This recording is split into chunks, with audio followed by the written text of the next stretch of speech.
मला दुसराही कार्यक्रम आहे,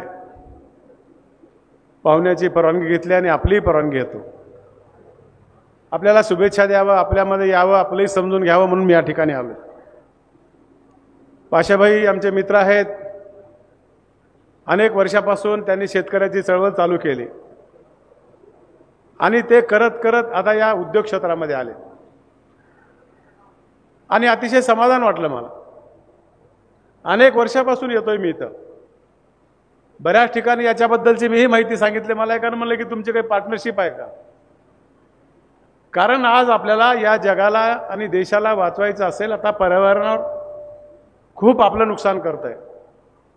पाशाभाईने विस्तारितपणे सांगितलं जगामध्ये काय चाललंय. त्याचे एकच कारण आहे की आता आपल्याकडची वृक्षतोड आपण अधिक प्रमाणामध्ये झालेली आहे. शास्त्रामध्ये आपल्याला सांगितलं की एका माणसाच्या पाठीमागे 3 झाड असले पाहिजेत. भारतातलीच बघितलं तर 140-42 कोटीचा देश, आपल्याकडे 1 झाड एका माणसाला येत आहे. याची किंमत आपल्याला कधी कळाली? ज्यावेळेस कोरोना नावाचं संकट आपल्या जगावर आलं त्यावेळेस खरी किंमत ऑक्सिजनची कळली आपल्याला.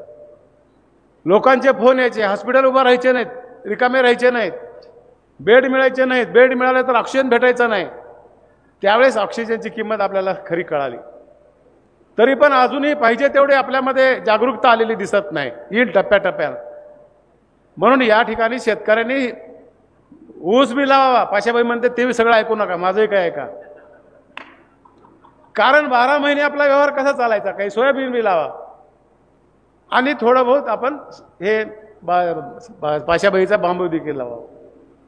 कारण 12 महिन्याला 13 महिन्याला पैसे आले तर आपला संसार भागणार आहे. प्रत्येकाने सगळ्यांनी शेतातच बांबू लावा अशातलाही भाग नाही. हे बांबूचे बद्दल पाशाभाई आता सांगतात. पाशाभाई माझ्या शेतात 30 वर्षापूर्वी मी लावलोय, पण कुठं लावलोय? कडनं शेताच्या बाउंड्रीनं लावलोय. त्यावेळेस आपल्याकडे ही रोपं भेटत नव्हते. दापोडी विद्यापीठातून आणलेत. चांगल्या जाती घेतल्या पाहिजेत, काटाळ जाती नसल्या पाहिजेत आणि 5-5 फुटावर झाड लावलं पाहिजे. पुन्हा त्याचा जुडगा खूप मोठा होत आहे, सांभाळणं अवघड होतंय. 5 फुटावर लावायचं, एक तर जमीन वाहून जाणार नाही आणि हे पाशाभाई घेण्याची गरजच नाही आपल्याला. आज आपल्याकडे टमाट्याची शेती एवढी करतात लोक आणि लावत असताना तो पोंगाचा बांबू लावायचा नाही, मधून घट्ट असलेला बांबू लावायचा आपण. त्याच्यामुळं आपल्याला त्याची किंमत जास्त मिळते, त्याची ताकद जास्त राहते. आणि मग तिकडं घेतले लोकांनी तिथेही जागा राहतात. माझ्याकडे दर 2 वर्षाला बांबू पाशाभाई मी विकतोय. कोण घेऊन जाते? तर आमच्या भागातले टमाटेवालेच घेऊन जाते. तोडायचं त्यांनीच घेऊन जायचं आणि मग पुन्हा त्याचं आयचण पडतं, ते सगळं आयचण बाजूला काढायचं आणि मग त्याच्यावरच जे काही फायदा मिळतो आपल्याला. उन्हाळ्यामध्ये आपल्याकडे पाणी असेल तर थोडंसं 1-2 वेळेस पाणी दिलं आणि थोडंसं पावसाळ्यामध्ये त्याला मात्रा जर खताच्या दिल्या तर थोडंसं लवकर आणि चांगल्या प्रकारचा येऊ शकतंय. हे साधं शास्त्र आहे. ऊस देखील लावलाच पाहिजे, नुसत्या असे बांबूनं पोट भरणार नाही आपल्याला. म्हणून त्याचं कॉम्बिनेशन करा. आणि ज्यांनी बांबूची शेती केली अशी 10 फुटावर 7 फुटावर, मला वाटतं मी सांगितलं होतं त्यांनी, आमच्या मामा संजय मामानी लावले होते.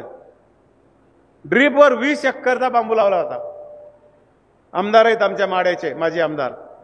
तर मी अनेक वेळेस तिथे बघा गेलो होतो. ते वावरातून जर चाललं तर अशा 1 फुटाचा लेअर तयार झाला होता पानाचा. पण त्याच्यामुळे जमिनीचा पोत खूप तयार झाला आणि त्याच्यामुळं खाली गांडूळ तयार झाले.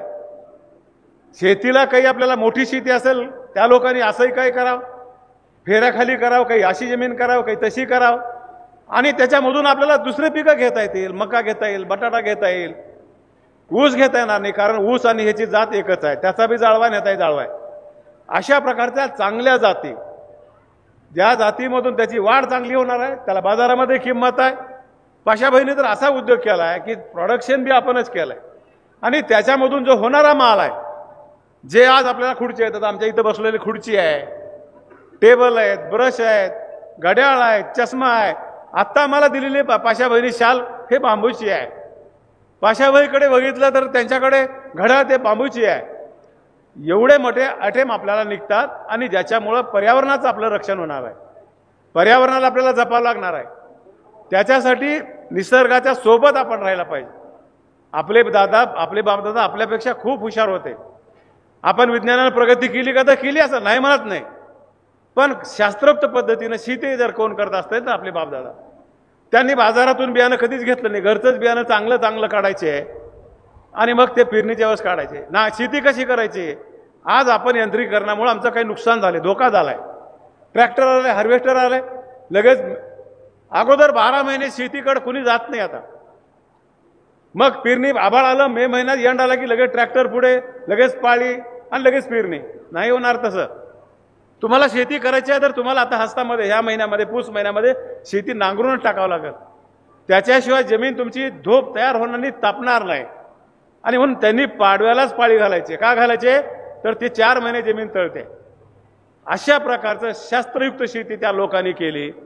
आहार चांगला भेटला, त्याच्यामुळं शरीर चांगलं राहिलं, विचार चांगले राहिले, गरिबी बी आली, किती संकट आलं तर फाशी कोणी घेत नव्हतं. आज काही थोडं झालं, वडिलांनी टीव्ही बघू नको म्हणले की झाड जवळ दिसाले, औषध दिसाले, उडी माराले पोरग. हे आमच्या बापदांनी जे काही करून ठेवलंय त्याचा आणि नवीन तंत्रज्ञानाचा वापर करून जर चांगल्या प्रकारचं जीवन जगलं तर आपल्याला काहीच कमी पडणार नाही, अशा प्रकारची अपेक्षा व्यक्त करतो. दुसरं एक गोष्ट सांगून जातो. आज आपल्याकडे नितीन गडकरी साहेबांमुळे हे सगळं रोड चांगले झालेत, पण आपल्या इथल्या माणसाला, आपल्या ड्रायव्हरला गाडी कशी चालवायची ह्याचं ज्ञान नाही आहे. कशी गाडी चालवायची आहे? गाडी स्टेअरिंग बसली, गिअर टाकायला म्हणजे नाही आहे.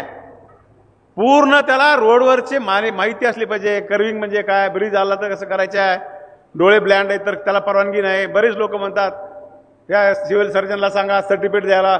एका माणसाची चूक 10 माणसाचं नुकसान करते. कायदा तोडायचा नाही आपण. सगळ्यात जगामध्ये जर काय अवघड असेल, ड्रायव्हिंगचं लायसन पाश्चात्य देशामध्ये जगामध्ये आहे. 3 टेस्ट घेतात. आपल्याकडे ट्रॅक्टर चालवणारा माणूस लगेच हायवेवर येतो मित्रांनो. आता बघतो बालाजीला जातात, पंढरपूरला जातात, मालकालाही पैसे कमायचे, ड्रायव्हरलाही पैसे कमायचे, रात्रभर प्रवास करतात.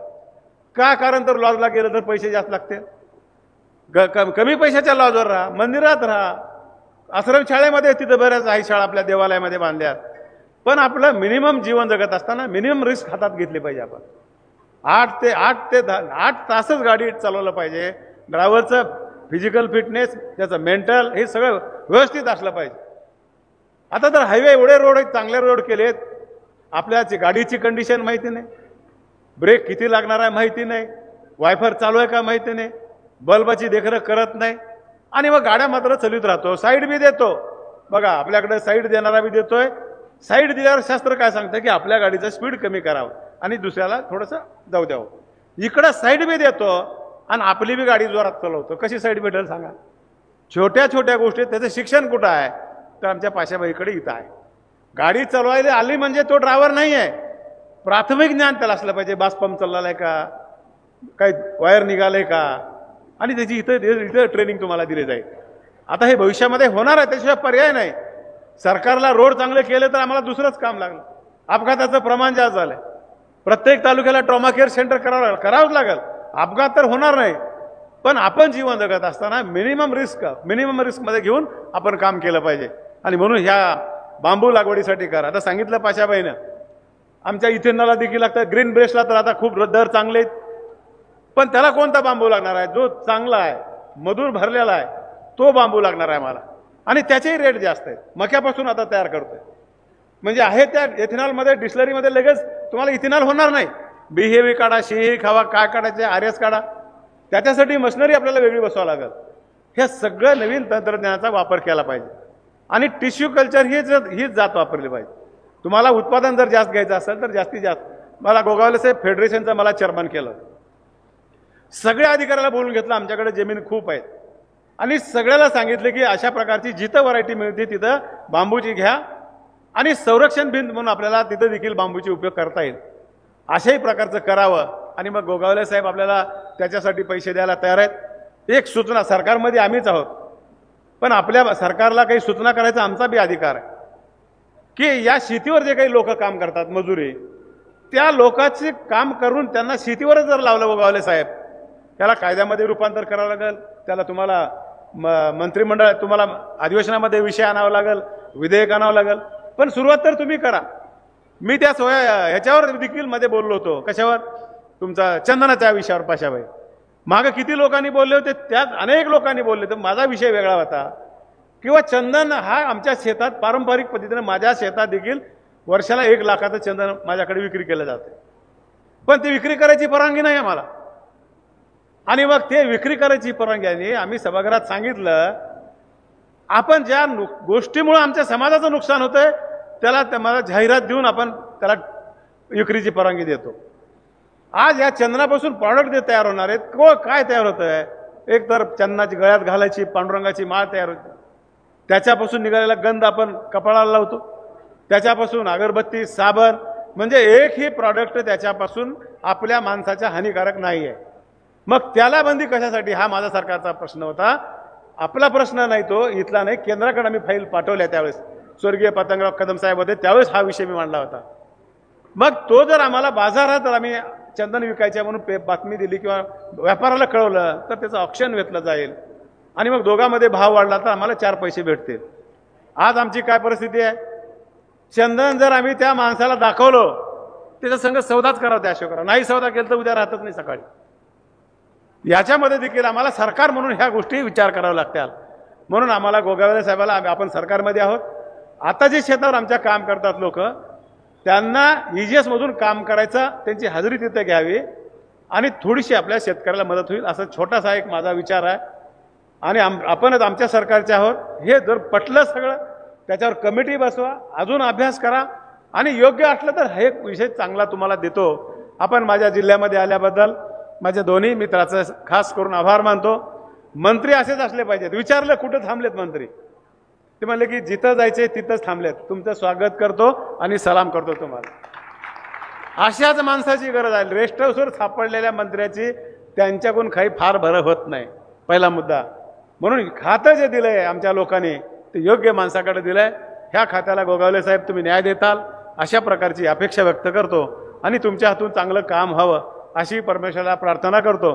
पाशाबाईंनी तुमच्याबरोबर मला बोलवलं, माझ्याही कारखान्याबद्दल 2 शब्द बोलले त्यांनी आणि बांबूबद्दलही आम्हाला ज्ञान अवगत करून दिलं, जगातलं पर्यावरणाबद्दलचे अवगत ज्ञान करून दिलं.